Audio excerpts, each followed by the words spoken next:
ओम शांति आदि रत्न। इस पुस्तक में आज भी हम जारी रखेंगे दीदी की विशेषताएं। दीदी कभी किसी बात में भयभीत नहीं होती थी। बाबा की शक्तियों में उनका अटूट विश्वास था, निश्चय अटल था, इसीलिए सदा निर्भय रही। यज्ञ के सामने कैसी भी परिस्थिति आई, उनमें सदा निश्चिंत रही। कभी क्यों क्या का प्रश्न नहीं किया, सदा प्रसन्न चित्त रही। कभी उनके चेहरे पर चिंता के चिन्ह दिखाई नहीं दिए। दीदी अंदर बाहर स्वच्छ साफ थी। सच्चाई अति प्रिय थी। अगर कोई अपनी गलतियां सच्चे दिल से महसूस कर लेता तो उसे क्षमा कर देती और आगे बढ़ने की प्रेरणा देती। कथनी और करनी सदा समान रही। जो दूसरों को कहती वह पहले खुद करके दिखाती। दीदी यज्ञ की मालिक थी, लेकिन उनके जीवन में बालक और मालिकपन का बैलेंस देखा। जो यथार्थ बात होती वह मालिक बन सबके सामने रखती, लेकिन अगर सबकी एकमत नहीं होती तो बालक बन उसे भूल जाती। कभी बहस या डिबेट में समय नहीं गंवाती थी। दीदी बालक बन बाबा की अंगुली पकड़कर यज्ञ की हर डिपार्टमेंट का चक्कर लगाती। बाबा उन्हें कहते, अभी आपने बाबा की अंगुली पकड़ी है, भविष्य में श्री कृष्ण आपकी अंगुली पकड़कर चलेगा। ऐसा नशा है ना। दीदी की रग रग में यज्ञ के प्रति अटूट प्यार था। यज्ञ को किसी भी प्रकार की आँच न आए, उसके लिए बहुत ध्यान रखती थी और हर एक को यज्ञ की अमानत संभालने की निस्वार्थ सेवा करने की प्रेरणा देती थी। दीदी ने अनेकों का तन मन धन सफल कराया। दीदी ने यह परख कर कि यज्ञ को कौन संभाल सकते हैं, उन्हें समर्पित कराया और उनके दिल में यज्ञ के प्रति भावना भरी।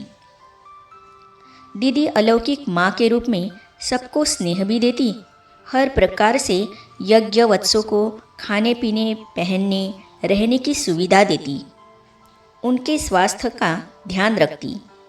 लेकिन कभी कोई ईश्वरीय नियम एवं मर्यादाओं में अलबेला होता, आलस्य करता या किसी मर्यादा को तोड़ता तो उसे फौरन सजा देती या डायरेक्ट बुलाकर इशारा देती।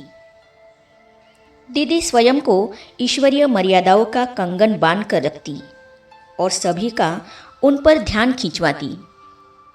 ब्राह्मण सो देवता बनने वाली आत्माओं को विशेष संगदोष अन्नदोष न लग जाए, इसलिए दीदी पहली शिक्षा यही देती कि संग से अपनी संभाल करना, पवित्रता के व्रत को कभी खंडित होने नहीं देना, ब्रह्मचर्य के साथ ब्रह्मचारी बनकर रहना। दीदी का ध्यान यज्ञ की ऑलराउंडर सेवा पर रहता। वे मुरली क्लास के पश्चात स्वयं भंडारे में चक्कर लगाती और कुछ समय सबके साथ बैठकर सब्जी काटने में मदद करती। एक्यूरेसी उनके जीवन में कूट कूट कर बाबा ने भरी थी। वे बाबा के अव्यक्त होने के बाद सभी पत्रों का जवाब खुद बैठकर लिखती या लिखवाती। कभी दीदी ने कोई भी सेवा पेंडिंग नहीं रखी। जो सेवा जब ज़रूरी है उसे उसी समय अलर्ट बनकर किया और कराया। स्वयं सर्वशक्तिवान बाबा हमारा साथी है। दीदी सदा इसी स्वमान में रहती और सबको दिल से सम्मान देती। अगर कोई अपनी सेवा समय प्रमाण सच्चाई से करता तो उसे इतना ही सम्मान देती, खातिरी करती, विशेष सौगात देती। दीदी के दिल में यज्ञ के सच्चे सेवाधारियों के प्रति अति रिस्पेक्ट था। दीदी स्वयं योग के गहरे अनुभवों में सदा रहती और अमृत वेले विशेष खुद सबको संगठित रूप में योग की ड्रिल कराती। साथ साथ कर्म करते कैसे योग में रहना है, उस पर भी ध्यान खिंचवाती। अव्यक्त रूप से यज्ञ का कारोबार निर्विघ्न रूप से चलाने के लिए दीदी बीच बीच में विशेष मौन व अव्यक्त भाषा द्वारा साइलेंस की शक्ति बढ़ाने की प्रेरणा देती। दीदी कभी तेरे मेरे की हदों में नहीं आई। यह जोन अथवा यह एरिया इसकी है या उसकी है, इस प्रकार की भाषा दीदी के मुख से कभी नहीं सुनी। वे सदा बेहद में रही, बेहद की सोच व समझ से सबकी पालना की। मैं और मेरेपन की भाषा से मुक्त रही। यज्ञ की अनेक जवाबदारियों को संभालते हुए करावनहार बाबा है, वही करता कराता है। इसी निश्चय से स्वयं को निमित्त बनाए दीदी सदा निर्माण होकर रही। दीदी के बोल में कभी अभिमान का अंश नहीं दिखाई दिया। दीदी आने वाले मेहमानों की भरपूर खातिरी करती। कभी कभी ऐसे सुहेज रचाती जिसमें 36 प्रकार व 56 प्रकार के भोजन का ब्रह्मा भोजन कराती। एक बार तो दीदी ने 108 प्रकार का भोग बनवाया और सभी के साथ मिलकर खाया और खिलाया, लेकिन साथ साथ अनासक्त वृत्ति पर भी ध्यान खिंचवाया। दीदी यज्ञ की इकोनॉमी का बहुत ध्यान रखती। दीदी कहती, गरीब गरीब बच्चे, भोली भोली माताएं अपनी मेहनत की कमाई यज्ञ में भेजती है, इसलिए कोई भी व्यर्थ खर्च नहीं करना है। अपने प्रति कम से कम खर्च हो, इस बात पर ध्यान रखना है। साधन सुविधाएं सब सेवा के लिए है, अपने प्रति नहीं। कभी कोई यज्ञ की व बड़ों की इंसल्ट करता, कोई उल्टा सुल्टा बोलता, तो भी दीदी कहती, बाबा ने सब पर उपकार किया है, इसका दोष नहीं है, इसलिए कभी भी बदला लेने का ख्याल नहीं रखना। दूसरे को बदलने के बजाय खुद को बदल लो, इसमें ही भलाई है।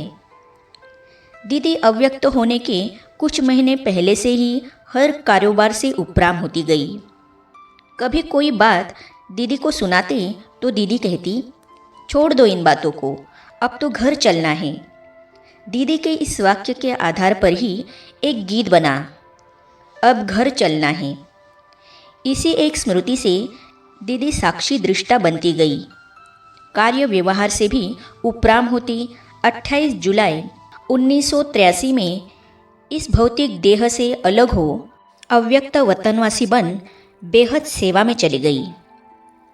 आगे हम पढ़ेंगे दादी प्रकाशमणि जी अपने लौकिक अलौकिक जीवन का अनुभव इस प्रकार सुनाती है, तो इसे हम पढ़ेंगे अगली कड़ी में।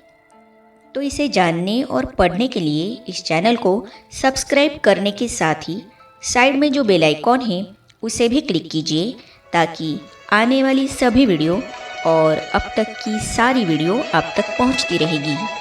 ओम शांति। पवित्रता का हृदय कुंज में ऐसा पुष्प खिला, जिसकी सुगंध से जीवन में सुख ही सुख मिला। पवित्रता का हृदय कुंज में ऐसा पुष्प खिला, जिसकी सुगंध से जीवन में